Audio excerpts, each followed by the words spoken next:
Star Trek Deep Space Nine. Season 1, Episode 16, The Forsaken, is over and has been since 1993, but we are just getting started here on Live Long and Podcast on our 3.5-year journey here to recap every episode of Star Trek Deep Space Nine, which is a mission unto itself, Dave. Especially on an episode like tonight where I feel like we just had to get through it. Like, it was good, but was it great? No. But I enjoyed it. I mean, it's got some good character stuff, good character building with Odo. Mm-hmm. What are your first hot takes on The Forsaken? Well, yeah, I gotta say, The Forsaken I actually liked a lot more on the rewatch than I thought I was going to. I was not that jazzed coming into this episode tonight. I was like, okay, we watched The Forsaken. I remember Loxana Troy. I think this is the one with her and Odo in the turbo lift. I can't really remember if this is the one or not, but it is actually that one. It's their first time meeting. It's one of her a few guest starring roles here. Majel Barrett Roddenberry as Loxana Troy, again reprising the role here on Deep Space Nine, and I really liked it. I almost consider this episode to be a spiritual successor to Menage a Troy, and it really felt a lot like the that Next Generation episode that I think only was maybe a year before this or so. That it aired. In this episode, Jeff, I didn't remember this at all. She admits that in Menage a Troy, the Next Generation episode, where like her and Deanna Troi are kidnapped by the Ferengi, she admits that she had sex willingly with Damon Togg. Yeah, because I mean, basically, the Loxana gets around and she doesn't make any apologies for that whatsoever, and that's who she is. She's not really like she was like, yeah, he was gross, but I got over it. But she was justified. Yeah. She keeps justifying it. Odo was like, please stop. I didn't ask for this at all. I didn't. Right. I don't need this information. But I thought it felt like a Next Generation episode a lot to me with these characters. They had a conundrum and it was solved very much in the same way. I wouldn't be surprised when you go to Fun Facts if this was a TNG script that they just kind of tossed to DS9 for whatever reason, whatever rationale they came down to with that they needed it. They want some kind of connectivity. Oh, and there's Jaemeel. Absolutely. I agree. I think it very easily could have been, like you said, a reprise to the TNG. I think TNG had a lot of other things going on at this time, so they were probably trying to get pump other stories out of their arsenal. So that's been a running theme here with season 1 of Deep Space Nine is that the show hasn't quite found its legs, and it's getting a lot of help from TNG and the characters that we've known there, and we're trying to get to know our characters that are on the station. Specifically, this episode, I mean, we really learn about Odo, and I would say also probably a little bit of Bashir. At least Bashir just gets to be his usual annoying self, and he gets insulted a bunch. He gets insulted that he's only a first-year officer, and he even admits that he doesn't know anything. It's fantastic. But the Odo stuff, I mean, we really got to get to see him, like, I don't know, wipe away that veneer of protection that he puts up. Where he just wants to, pound through his work, and Cisco even says to him, like, maybe a little romance in your life would be good, which kind of funny. Like, Cisco's always like, encouraging people to hook up, which I find interesting. Even Odo. Yeah. Well, let's see. Let's hook up with this guy now. Coming in is in 3, 2, 1 is Jaemeel Robinson. How you doing tonight, Jaemeel? Hello. Basically, had to run in from work to get here. Sorry, Matt. I didn't want to lose the live stream. I thought people could be waiting in the lobbies, and then the whole thing could crash. So I had to start the stream. I hope you. Makes sense. We didn't want to let down our huge fan base of Live Long and Podcast here, especially our Deep Space Nine fan base here. Fan base. We got 2 live viewers right now coming in from across the internet. Simulcasting here on YouTube. Hey, notes. Jameel's got his notes, and he's ready to talk about The Forsaken. The Forsaken. Jaemeel, first hot takes of what do you take away from this episode after 27 years later? This episode really put the first season into perspective for me. I think I've been, kind of harsh. And I think in general, kind of harsh in the first season. And like it really clicked for me with this episode that there's a lot of ambition in a lot of the episodes. And unfortunately, they failed across them. But we still should appreciate the ambition in what they're doing. And this one, I think, is a really good episode where they're is a three-headed beast in it where they're trying to develop three different characters at the same time, with one storyline that kind of traverses and impacts all of them, right? So Bashir is obviously the C plot, right? And O'Brien's the B plot, and Odo's the A plot. And it does a really great job of presenting a moment that is extremely intimate for Odo. It's his first experience with intimacy is the entire premise for this episode. And they do a great job, I think, in what they were planning to do. Yeah, totally. I think you're right about that. I think O'Brien gets kind of like this wrestling match, as he describes it, with the Cardassian computer, and he keeps kind of like, cursing the Cardassian computer and wanting Federation stuff, but he knows he can't get it, and he has to kind of learn that relationship. And then we kind of get Odo having to learn his relationship with Waxana, and then Bashir is a whole kind of different thing for me. I mean, he's kind of like trying not to be so lame, and he's trying to get out of his lameness. And it's a slow march for Bashir. Dave, any takes on that? Yeah, okay. Bashir smug as hell in this episode, but also kind of just like, you get your feel for the guy because he's assigned to diplomatic duty to these three particularly difficult ambassadors: a Bolian ambassador, a Vulcan, and I don't know what species the Madam Ambassador was, but she was, but they're all Federation, and Loxana Shroy is part of their delegate. She's representing Beta Z, so they're here for a wormhole fact-finding mission, and they're all like these difficult VIPs, and I love that Sisko throws Bashir to the wolves. Just, it's a great character moment for both of them. Just how Bashir deals with it, how Sisko relishes the fact that he's like, I hope you do get fired, Bashir. Yeah. He even says to him, he brings up a story about Curzon. I guess like if you're gonna go say somebody was the D plot, it was probably Sisko. And Sisko kind of has like, he brings up his time with Curzon and how Curzon used to relish in the fact that he would kind of torture Sisko in this way, and then Bashir's like lamenting, oh, so now you're gonna torture me that way, and laugh about it. And he's like, yeah. He's like, yeah. He's like, I will. He's like, go check out the probe. He's like, we all get these kinds of assignments. He was kind of saying that this is kind of part of being in Starfleet. I think that's kind of true, but I don't think it's normally the chief medical officer. I think that's kind of usually an exception to those kinds of things, but not here. Not on Deep Space Nine. Sisko's like, no, you do everything like everybody else. You're not special, which I think is kind of a good thing. I think that I like that what it defines how Sisko's different, because I was kind of speculating, Jaemeel, before you joined us, that this could have been like a next generation script that felt like was passed to DS9 for whatever reason, and I think that like a lot of that could be true, but maybe they reworked certain parts of it. Do you feel like that's true? Because I feel like it's a spiritual successor almost to Menashe Troy. It is. But I think we would have lost a lot of the power of the episode if it was Luxwana and Picard, right? Like the whole, like, Odo's intimacy is it's handled so well that you kind of like are a little bit shocked by when you're watching the episode as to the drama that is presented and how it humanizes Luxwana in comparison to previous episodes. Like, she has her moments, but I think this is possibly one of her best moments that she's had as a character. And it's such a small scene, but I don't know, like, you see her with like unguarded, to allow Odo to have that comfort, right? It's something.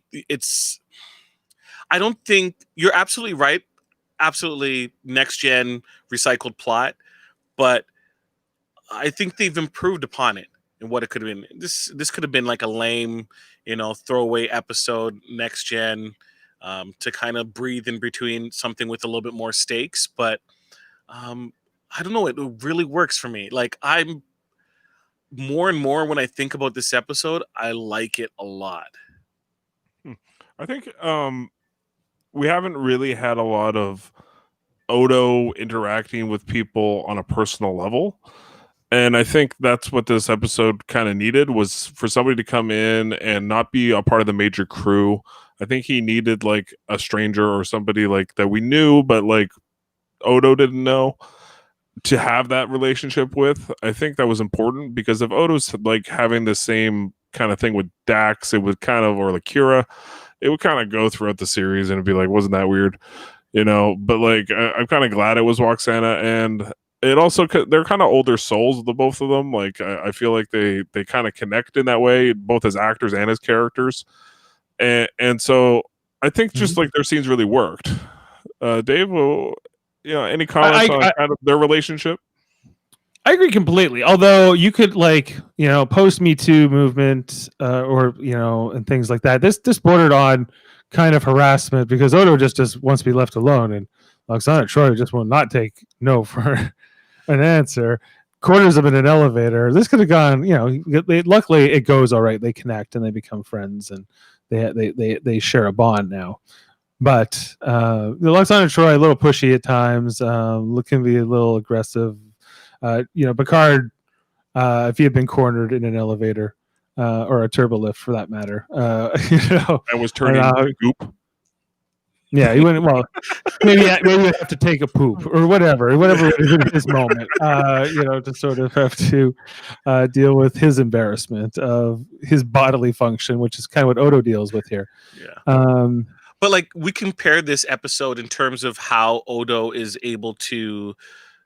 He has meaty scenes playing off of another character, like in Vortex, and see how poorly that came around, compared to this one, where it had a lot more heart, and it seemed like we saw a different side of Odo in general. And like, Vortex episode should have been that, but it wasn't really. It was really mishandled. If we want to just appreciate Vortex for the fact that I think they know that episode didn't work really well, was unfulfilling, and that they needed to kind of do better with sort of a Odo focus. Who is Odo as sort of just like as a being? Like, what is it to be the shapeshifter? What they talk about him having to regenerate and turning into a liquid, and we've seen him kind of do it a couple times on the show at this point, but pretty sparse and only for a few seconds. This was a lot better. Like, just the pain that he grew up with, that from being discovered, to the being able to sort of be out on his own and be his own person, which is something he had to earn. That's a big part of who Odo is, and that I think Renee Auberjonois got really shined here.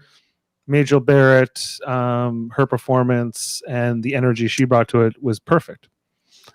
Yeah, and going off that, also like just kind of like how Odo describes himself about like a lot of this episode has to do with hair and hairstyles, and like Odo has to describe like why he has the hair he has, and it's because he modeled it after the original Bajoran that was like studying him, or is that right? I think that's what he says. And then there's the big moment at the end of the episode where Roxana Troy pulls off her wig, and then he goes, "Wow, you look totally fine. You look ordinary." And she's like, "I don't care for ordinary," right? And like, I think what Roxana Troy is trying to say to Odo is, it's okay to like let your colors fly, like be proud of who you are, and but at the same time, you have to kind of put on a mask to maybe sometimes to do that. And so like there's a lot of bittersweet notes, I think, in their conversations. So I think that's kind of why this episode works. Jaemeel, like, is that kind of what you were feeling, like those same kind of feelings? Like, both characters are kind of stripped bare in front of each other.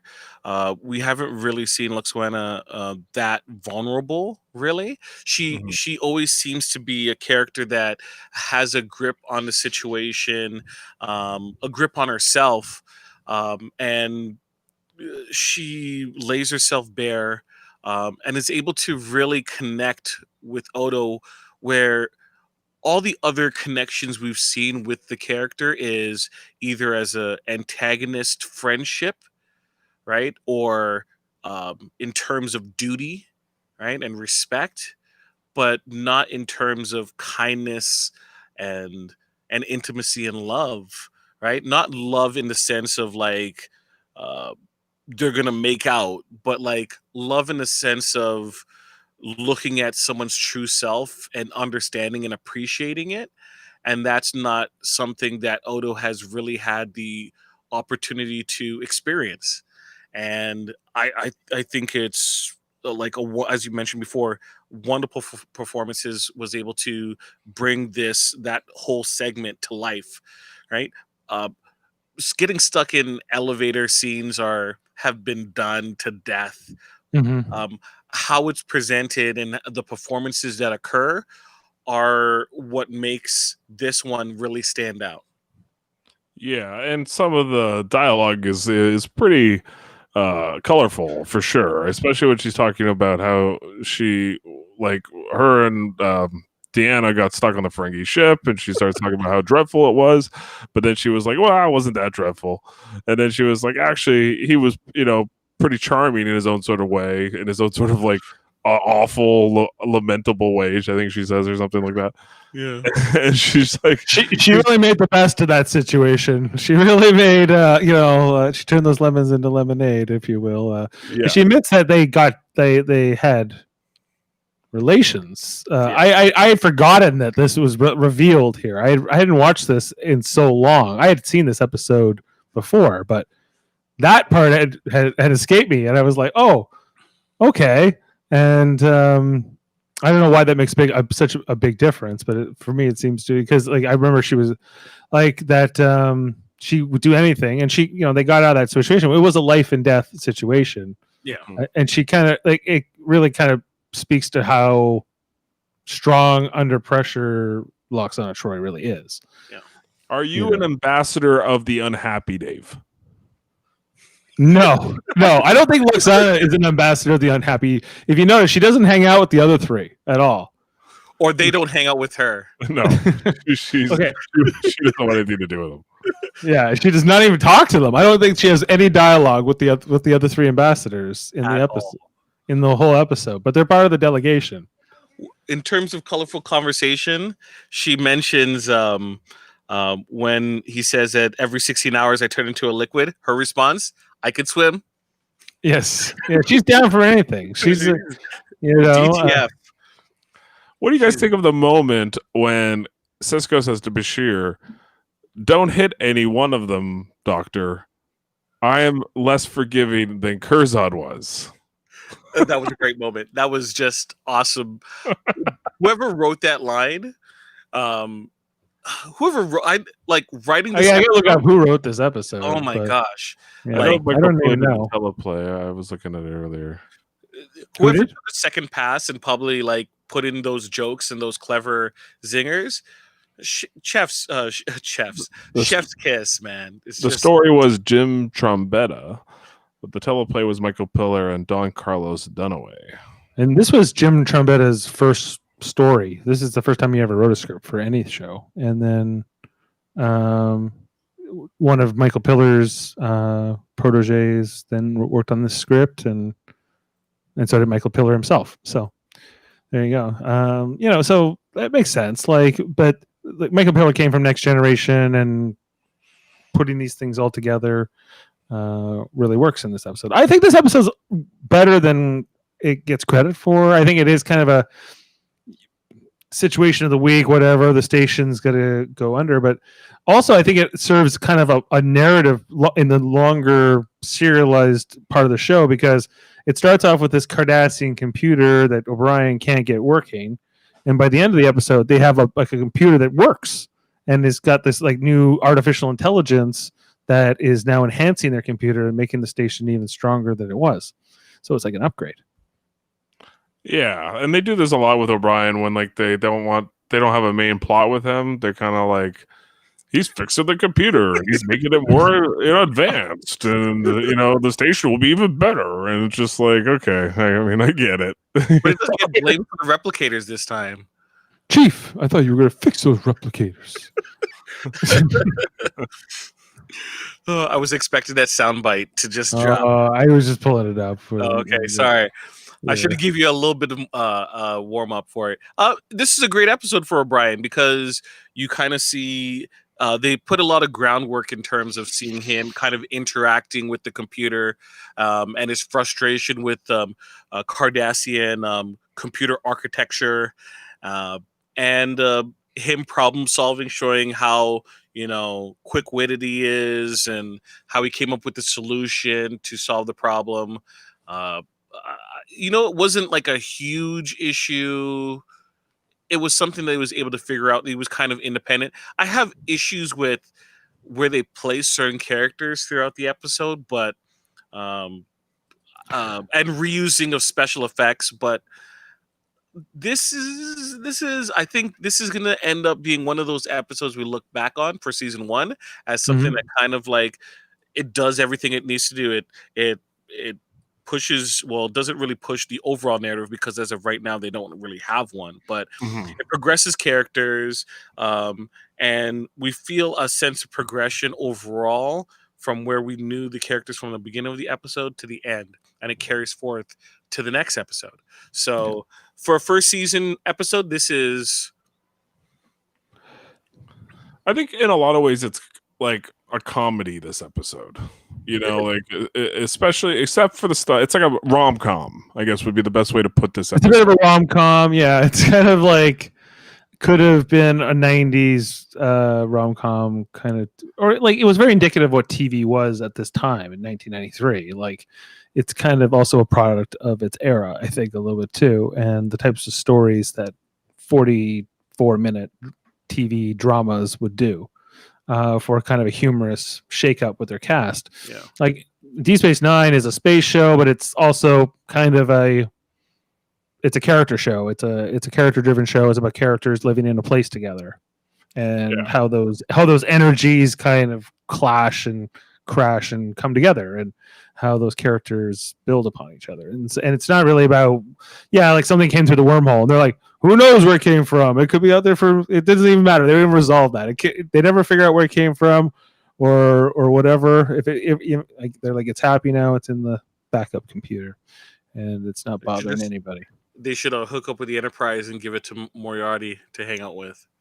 Yeah, I hope it's like it turns out later they come back. It was a prison. I was like, that would be like Kurtzman's new version, like sequel to this episode. That thing you thought that puppy you put into the computer is now a vicious dog, and it's coming out. A 3-headed Cerberus. It's a 300. It's very angry. The wrath of the puppy.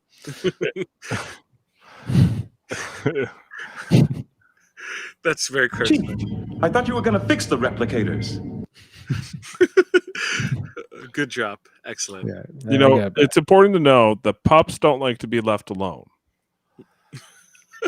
They don't like to be left alone. You leave a pup in a room. Some of the dialogue between Dax and O'Brien is like, it's silly. Not great. Yeah. So does anyone feel that it was like Geordi and Data, like conversations that they just reworked? Yeah, totally. Like it's like O'Brien would be the Geordi, Dax would be the Data.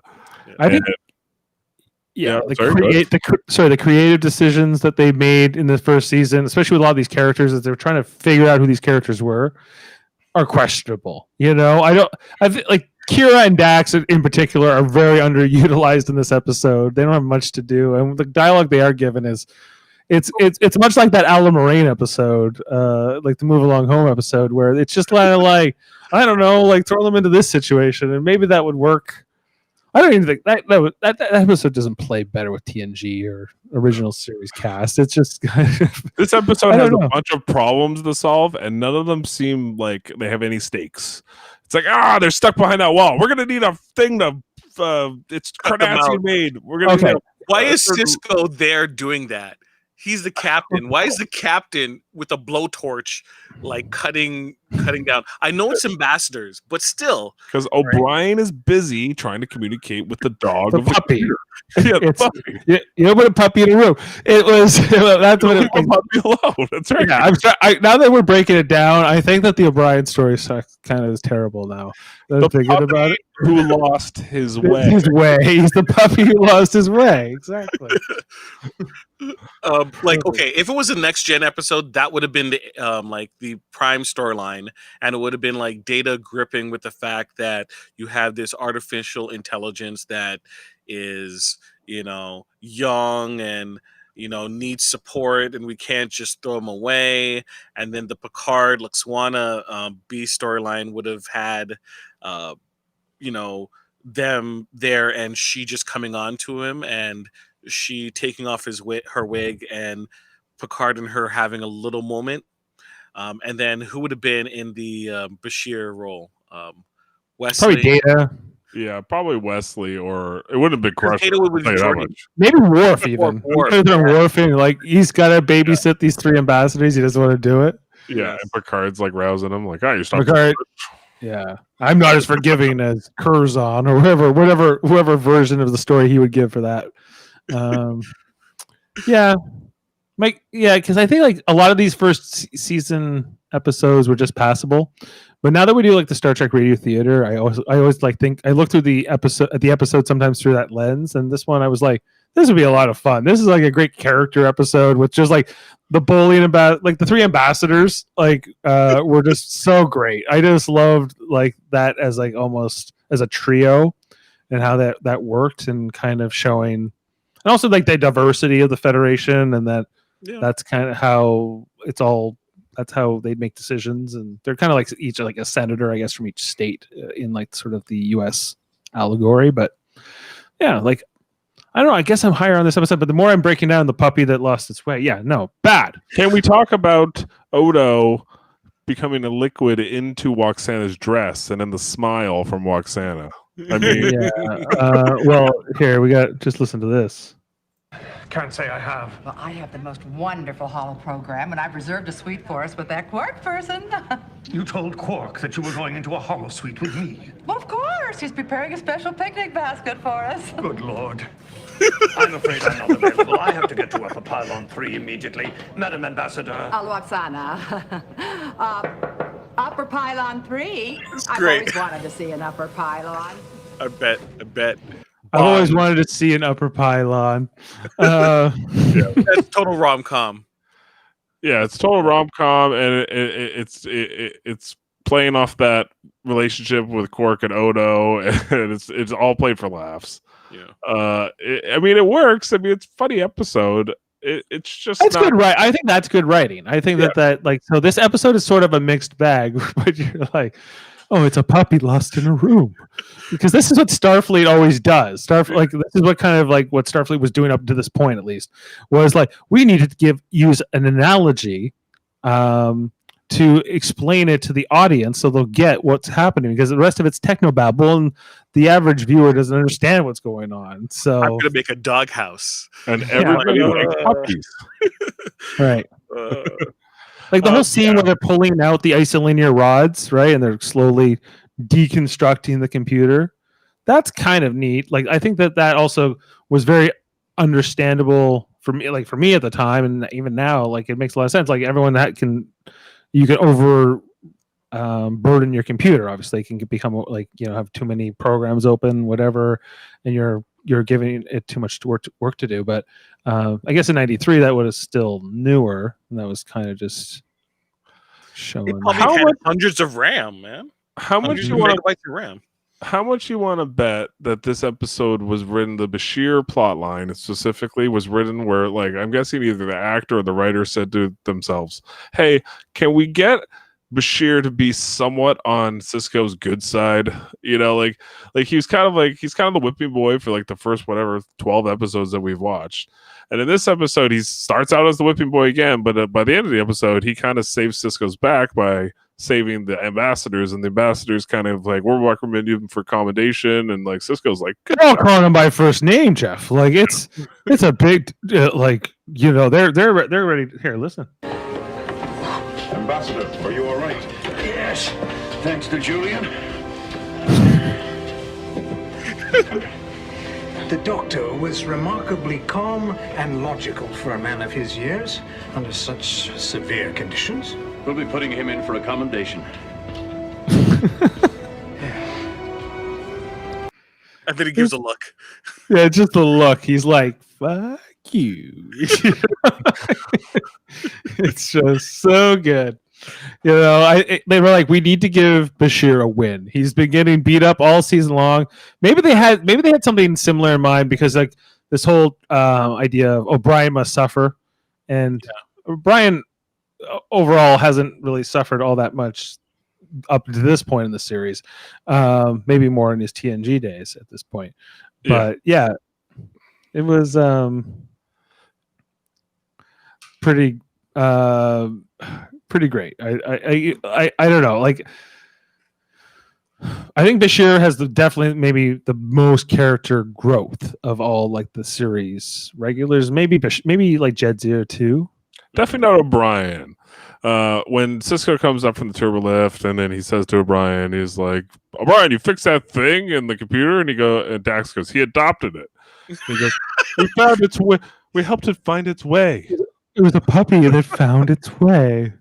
And we were all dumber for having listened to it. Yes. I award you no points, and may God have mercy on your soul. It seems the humane thing to do, he says. He's talking to the computer as if it's a human. In the computer, Chief.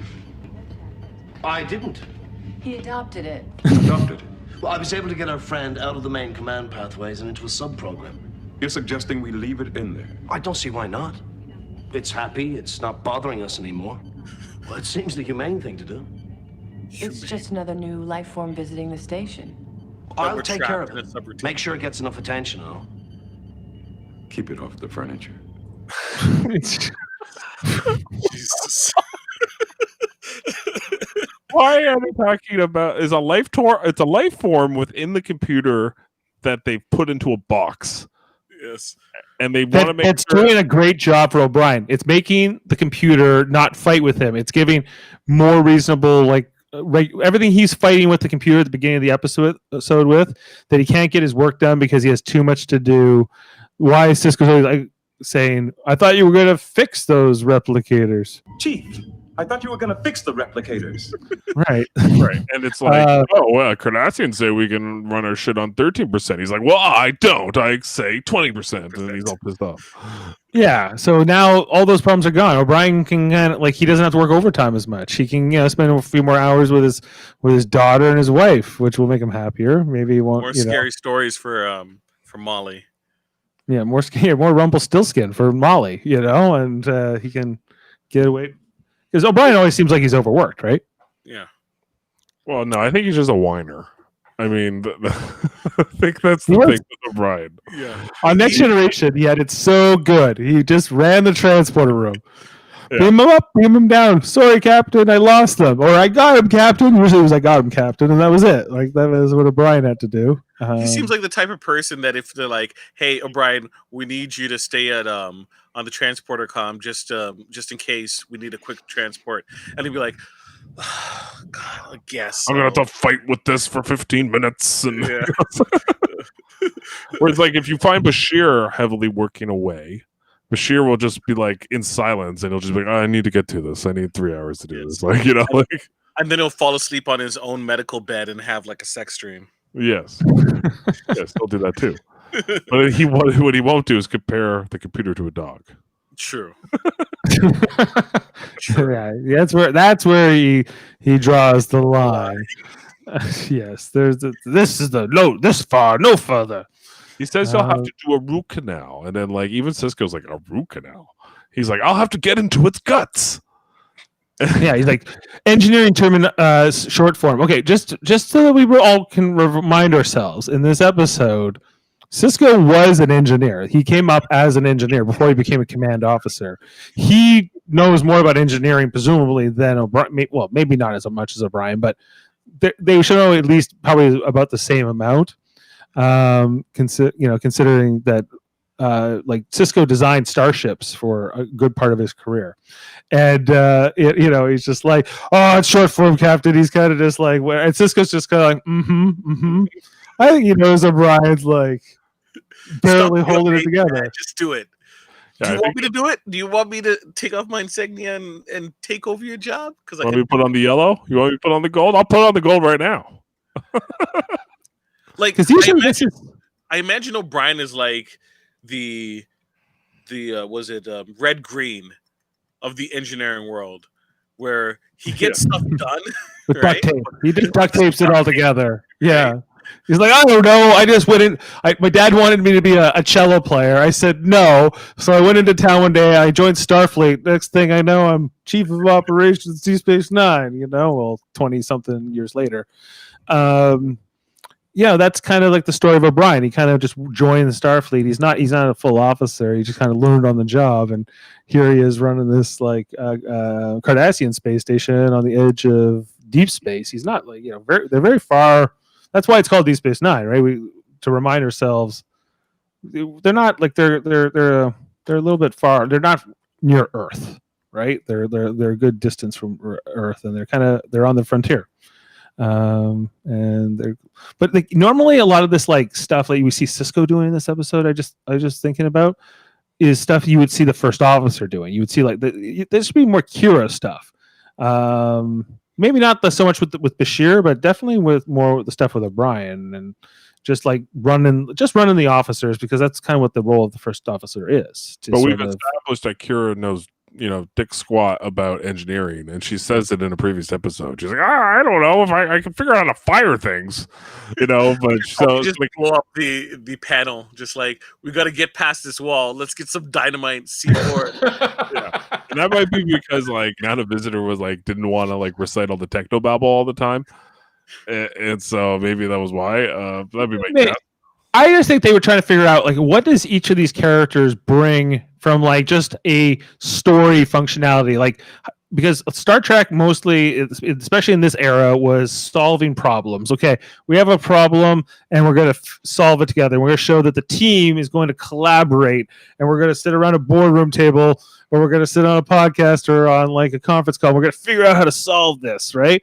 And you do this and I do that, and this person brings this to the table. And so so I think Kira almost, she's the first officer, but she often plays more like, she does this more later, but at this point in the show she's more almost like the secure, like tactical officer. She's almost like that's why her and Worf later on have such a clash of personalities, because they're kind of the same. Yeah, because they're kind of sharing that job, right? Yeah. So I think they just take turns on who went on away missions more later on, when those two had to kind of coexist on the show. But at this point, yeah, and even though like Bashir, he's got no medical emergencies in this episode. Really, he's been assigned to babysit the ambassadors. Yeah, he's the babysitter. So good. It's just a great move. Just like how it in the greater context of who Ben Sisko is. As a character. Yeah, Cisco has no problem like fucking with his crew. Like he has no problem doing that. He revels it. He has fun with it. Whereas like Picard would never do this. And Kirk either, really. So wait, he blackmailed Quark in the first episode and punched Q. Yeah, punched Q. Right. Gave O'Brien shit for the replicators. Yeah. I'm not Picard. Sent Bashir on this diplomatic mission with these ambassadors, which is probably something he should have been doing, not Bashir. Yeah, he's like, do that shit. And he was like, I'm gonna do that shit. It's like, dude, it's totally something. It's totally Cisco's job, and he completely delegated it. It's a great boss move. He's kind of like, he's not a great boss. I like this about Cisco. He's just delegate. That's part of the job. Command decision. Yeah. Was it Kira 2 episodes ago? It was like, Kira, you got to figure things out. Got to go back. We got to go back. But I think he regrets it after, like, he sends Bashir with the ambassadors, but then he has to listen to Chief cry and moan about the computer for like 15 minutes, and then he's like, okay, Kira, let's go help Bashir. That's the reason why he went down there. He's like, I got to get out of here. Yeah, he's like, Yeah, so when they got a commercial, it looks quite dire. Like normally these situations are life and death situations, and you're like, maybe we get through this room with like this wall with dynamite. Like they're already dead by now. If they're not, like you know, they're like, because the whole logic, the logic gap in this episode is they have 3 Danube class runabouts on the station, each equipped with their own transporter. They can beam Roxanne and Odo out of the turbo lift, the upper pylon 3. You know, they can beam Bashir and the ambassadors out. Maybe there's more to this. Okay, spoilers just for later on in the show. We know that Cisco kind of orders the assassination in some ways of Gowron. You know, he plays a certain role in those events. Yeah, did he kind of set something? Does Cisco have that in him to set these guys up for whatever? You know, I think he might. Maybe just to loosen Odo up. You know, not into a liquid form, but just more figuratively. Just to like he's a man's man, Cisco. Like he's a lot, and he's also a lot more ruthless. Like so he let loose the hawk, man. Yeah, he lets the hawk go, and he's like, I just want to, I gotta grow this goatee soon. Are you questioning the validity of my plan? Yes, I am, Benjamin. You're listening to a man talk about a dog and a computer. This is what you're doing. Oh, so great. Okay, so what more is there to be said about this episode? I mean, I don't know. It was a lot of fun. I gotta tell you, like, hey, at least it wasn't a snoozer. And I think that the spiritual predecessor, if you will, might have been Vortex. And I thanks for bringing that up because it's like Vortex and Menage a Troy had a baby, and that's what this episode is. Was it Bashir says "edge of the frontier" again? And I hope it's the last time we hear that line in the series. I hate it. Good. Take us out of your precious vortex.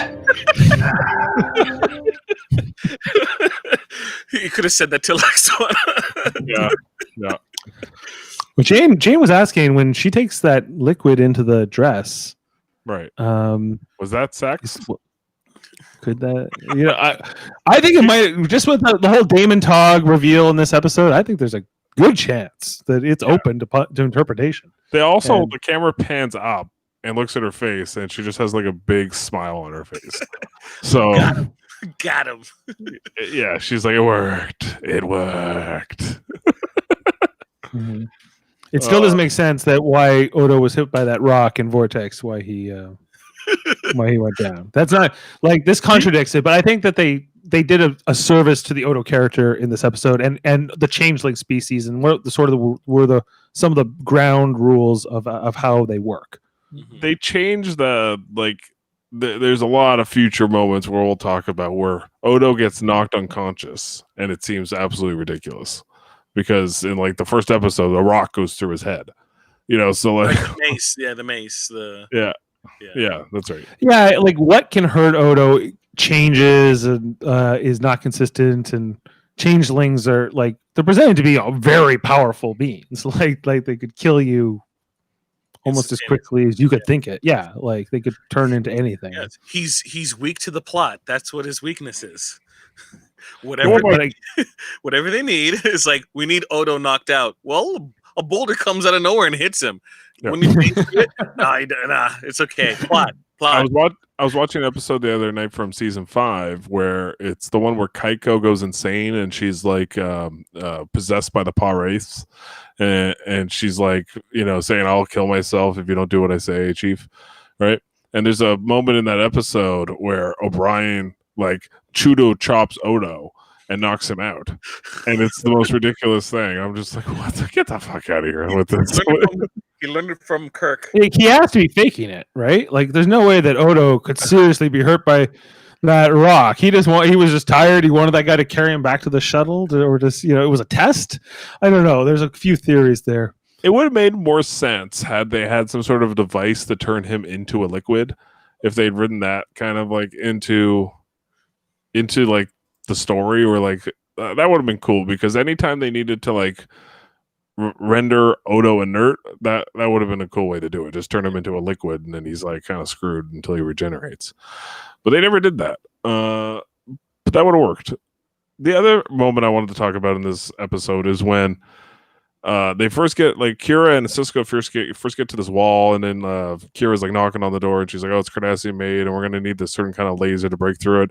And like Cisco's so calm, and he's just like hits his comm badge, and he goes, "You're gonna need to tell him that it's gonna be a while before we get him out. It's Bashir's always the ambassadors," and he's like not in a rush, doesn't give a shit.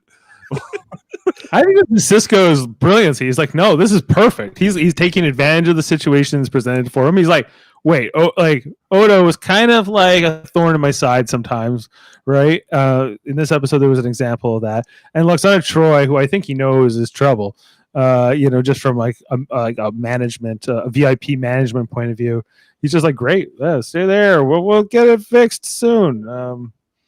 Not to mention what was going on in this wormhole fact-finding mission and what exactly Cisco's job or role was and all that. Probably a lot of work likely to do. The delegates totally crapped on the wormhole to begin with. They're like, that's it? That's it? Yeah. That'd be better. Impressive. Like whenever they showed on the show, I'm like, that's pretty impressive. And yeah, so it's kind of, again, like fun playing fun at that, I guess. I don't know. Do you got any fun facts, or before I go to ratings? I can do some fun facts. Ooh, yay! Fun facts. Okay, this is Majel Barrett's her first of 3 appearances on DS9 as Loxana Troy. Strong start. Yeah, it's a strong start. A running gag concerning Loxana Troy's love interest reoccurs here. In one scene, Odo is anxiously looking around as he exits a turbolift, fearing running into her, which he does. Jean-Luc Picard acted similarly on the Enterprise when she was on board at one time, TNG Half-Life. When the station's computer is infected by downloading files from a probe, O'Brien creates a subprogram called POP, referring to a stray puppy that wants attention all the time.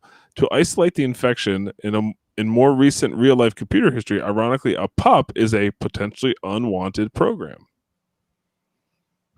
Okay, so is that just a coincidence, or was there some programmers that were involved in the screenplay, or they did the research? I think it's a coincidence, and this is a more recent thing, it says.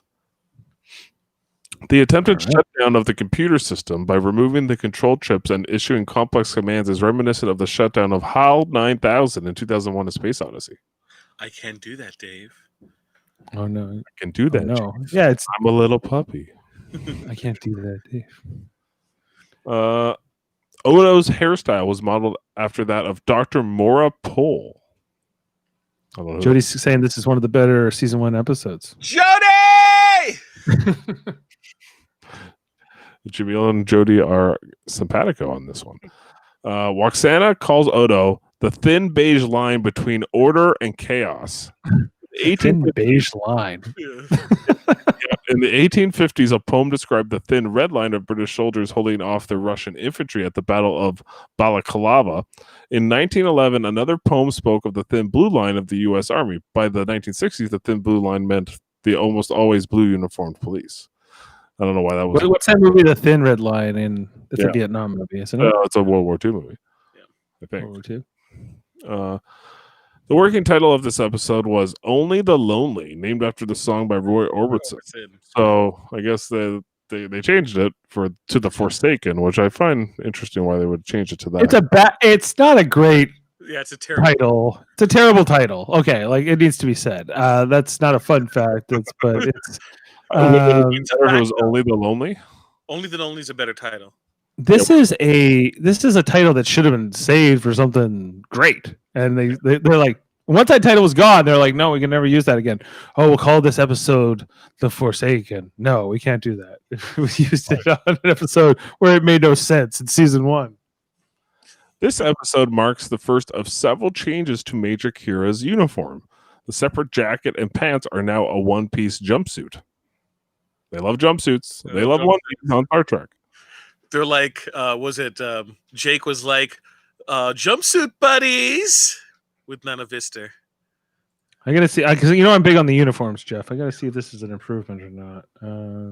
It's different. I noticed. I did take a look, and it's more like maroon. This uniform than it was more red before.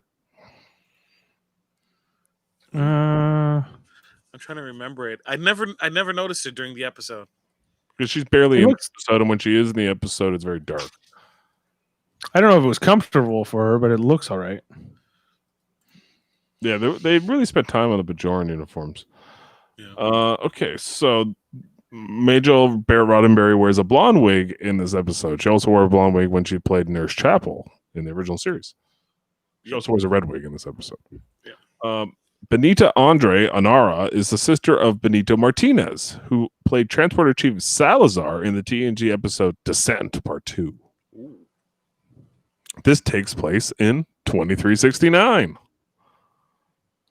Okay, that woman that was the ambassador, Madam Ambassador from the beginning, she was an Arbizan, which is a species that only appears in this episode, but they're a member of the Federation. They're like, yeah, no more.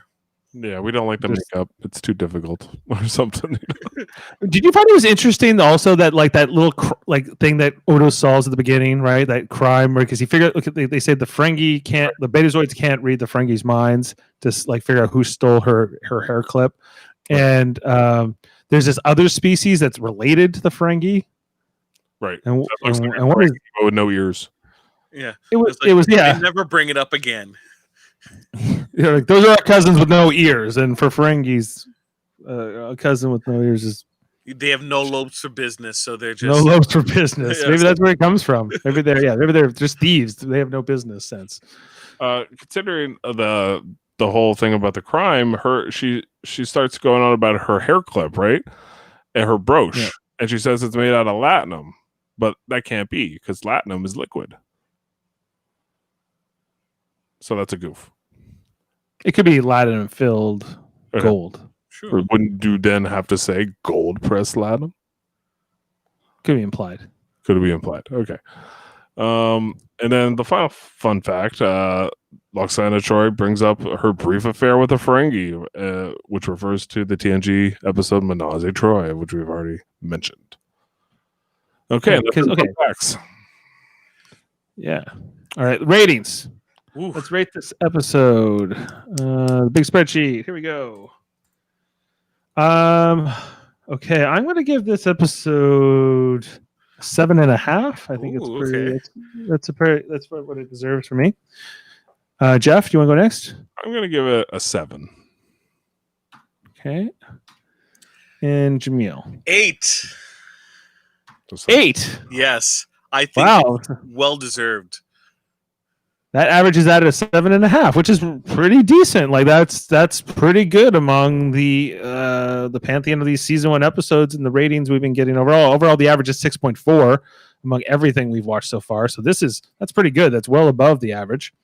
And this has 7 on an IMDb, gives it about 7.5. So this is a good episode, everybody, and I'm glad we watched it. I was a little bit surprised. I wasn't necessarily going into this very excited, and I was kind of, this is better than I thought.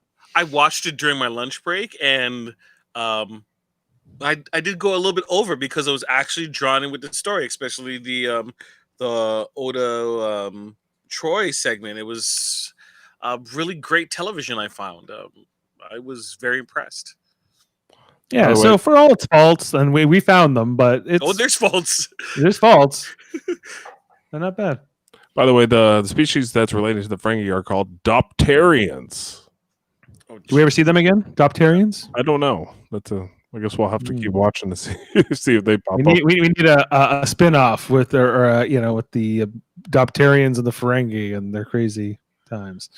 Okay, so is that it for this episode? We're good. The Forsaken. For the Forsaken, yes. I think we've What's coming up this week? What's coming up? What do we got this week? Yeah. So this week here on Live Long and Podcast, we got lots of going on. This is the first of 4 podcasts this week, if you can believe that, covering new and old content. So, of course, here on Deep Space Nine on Tuesday nights with the crew here and other special guests. Tomorrow, over on Super Mario Brothers Podcasting, likely there will be some kind of a Big Brother draft, or at least a draft, or some kind of a post Big Brother podcast, which I'm kind of looking to do. Jeff, we'll see if the members of our little we have like a Survivor Big Brother / pool. There's no money involved. It's just sort of bragging rights and who can pick the winner.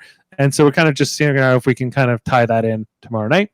I think that's the only thing for Wednesday. Thursday night is busy. Okay, we got the original series Rewatch. We're doing Journey to Babel, the season 2 episode with Spock's father, Mark, as played by Mark Leonard, in the role of Sarek.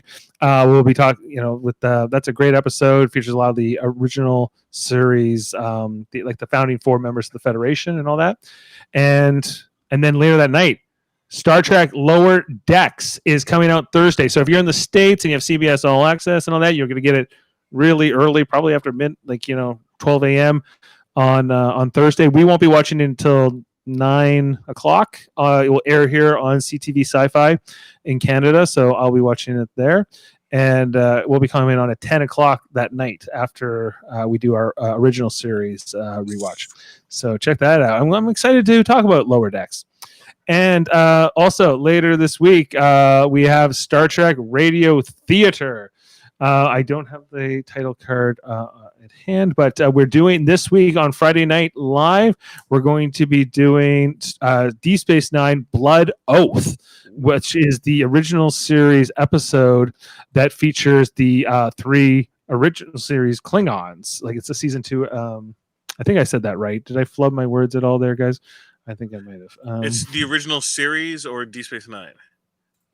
It's a Deep Space Nine episode called Blood Oath from season 2 that features the 3 original Klingons from the original series. I think I got that all right. Oh my god, jeez.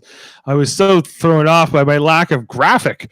I'm normally much more prepared, but be hauled away as garbage. As garbage, which is he's not one of the 3 that comes back, but here it is. You're gonna see. So Jeff's gonna be playing the role of Jadzir Dax from Deep Space Nine. So we haven't got to this episode yet here on the rewatch, but this is, it's not too far down the road. We'll be talking about this in the not too distant future, and so I know it says we're actually switching the roles. I'm going to be taking on for the role of Kang, and Jane's going to be taking over the role of Koloth. She'll be keeping the role of Quark, and Kevin Millard is playing the role of Kor, as well as Benjamin Sisko. And I'll also be playing Odo in addition to Kang. And then Ashley Millard is the narrator, of course. And then we also have her in the role of the albino and Major Kieran Race. So this is an interesting story. Jeff, are you excited for that one? Yeah, I'm going to have to figure out how I'm going to do Dax. I'm just Hello, Benjamin. Whiskers. Hello, Benjamin. Hello, Benjamin. I slept with Morn today. Those cute little hairs on his head. Yeah, I don't know. They just tickled me so good. And this is where Dax is fighting with Batlifts, and this is kind of where she becomes more rogue from the rest of the crew, which we haven't got to yet. But I'm looking forward to doing this episode this Friday night. Check that out.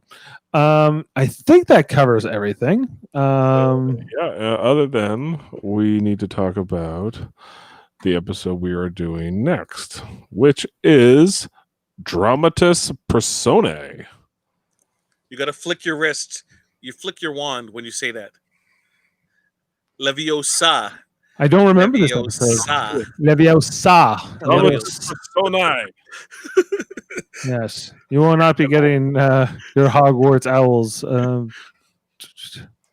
I don't remember this episode really. I don't at all. I don't at all either, and I watched it probably a month ago. I don't see it again for the first time. I don't know what we're in for next week, Jeff, but I hope it's as good as this one. I hope it's as good of a surprise. Like, oh, this was much better than I thought. I think this one's going to be a dud next week, but that's okay because I think we're going to get one of the best episodes ever the week after that. but that's okay. We have to get through these season 1 duds. I mean, it's a part of it. We will enjoy something within the episode, I guarantee it. It's a roller coaster for a reason. Yes. Okay.